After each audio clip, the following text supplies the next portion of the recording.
I'm continuing my reading here, and what I'm doing in this series is to read through the entire standard works of the Church of Jesus Christ of Latter-day Saints. This consists of the Bible, the Book of Mormon, the Doctrine and Covenants, and the Pearl of Great Price. I'm reading in a chronological order of events, not according to publication or volume, so I am going to be skipping around a bit as I move along. Right now, I'm finishing out the Book of Ruth. This will be chapter 4, the last chapter in Ruth. Very short book. Chapter 4. Next kinsman declining, Boaz takes Ruth to wife. Ruth bears Obed, through whom came David the king. Okay. Then went Boaz up to the gate, and sat him down there, and behold, the kinsman of whom Boaz spake came by, unto whom he said, Ho, such a one, turn aside, sit down here. And he turned aside, and sat down. And he took 10 men of the elders of the city, and said, Sit ye down here. And they sat down. And he said unto the kinsman, Naomi, that is come again out of the country of Moab, selleth a parcel of land, which was our brother Elimelech's. And I thought to advertise thee, saying, Buy it before the inhabitants, and before the elders of my people. If thou wilt redeem it, redeem it. But if thou wilt not redeem it, then tell me, that I may know. For there is none to redeem it beside thee, and I am after thee. And he said, I will redeem it. Then said Boaz, What day thou buyest the field of the hand of Naomi, thou must buy it also of Ruth, the Moabitess, the wife of the dead, to raise up the name of the dead upon his inheritance. Now, I like Boaz's setup here. Now, first we have to understand that this will be in my reading of the Institute Manual, but he goes to the gate of the city because that's where you do your business. He gets the guy and he says, hey, I got some business to deal with you, to transact with you. Could you come over here right now and we can take care of this? And the guy says, okay. He then goes and gets the elders of the city because the elders have to be witness to everything. They're kind of the legal notary. They're the notary to notarize your transactions. So he gets it all set up, nice and legal. That's the important thing. This is all done legally. This is done according to the law, everything up and above board.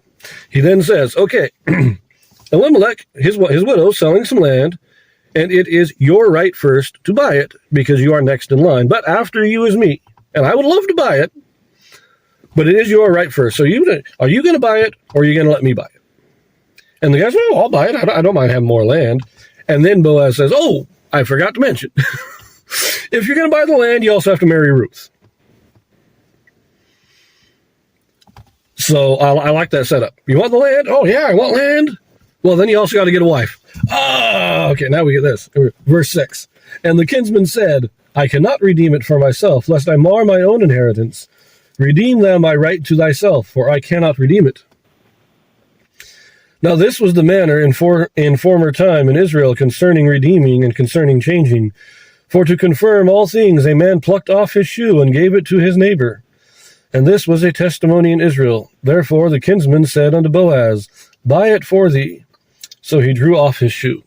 So again, all legal, but I love this transaction, and it's talked about in the book of Deuteronomy, in the law of Moses, how this all works. But it's good. The guy says he doesn't want to redeem it because he doesn't want to mar his inheritance. This means that the first child born to Ruth would be counted as the son of Mahlon, Ruth's first husband, and would inherit his land. And in that way, would kind of split up the inheritance of this guy's land. He's saying, no, I want to just keep my family. We're going to keep my stuff with my family. We're not going to divide it around Boaz. Now, Boaz may have had a wife before Ruth, but there's no indication that he did. And from this, it kind of indicates that Boaz is kind of a bachelor. Or at least if he did have a wife before Ruth, he didn't have any children before Ruth. That's kind of the indication I'm getting. Could be wrong. This is just some impressions I'm getting right now. So, anyways, he gives up his right, and as a sign to it, he takes off his shoe and gives it to Boaz.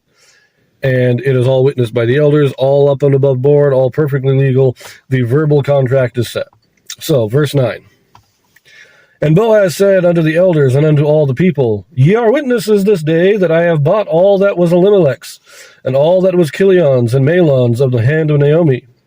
Moreover, Ruth the Moabitess, the wife of Mahlon, have I purchased to be my wife, to raise up the name of the dead upon his inheritance, that the name of the dead be not cut off from among his brethren, and from the gate of his place. Ye are witnesses this day. And all the people that were in the gate and the elders said, We are witnesses. The Lord make the woman that is come into thine house like Rachel and like Leah, which two did build the house of Israel. And do thou worthily in Ephratah, and be famous in Bethlehem. And let thy house be like the house of Pharez, whom Tamar bare unto Judah, of the seed which the Lord shall give thee of this young woman. So he calls everybody to witness. They all agree, and I love the blessing. Let her be like Leah and Rachel, who built the house of Israel, and let her be like Leah and Rachel, and let you be like Pharez, the son of Judah, that God built up. I like this blessing. Let us continue, though. Verse 13. So Boaz took Ruth, and she was his wife. And when he went in unto her, the Lord gave her conception, and she bare a son. And the women said unto Naomi, Blessed be the Lord, which hath not left thee this day without a kinsman, that his name may be famous in Israel. And he shall be unto thee a restorer of thy life, and a nourisher of thine old age. For thy daughter-in-law, which loveth thee, which is better to thee than 7 sons, hath borne him. And Naomi took the child, and laid it in her bosom, and became nurse unto it.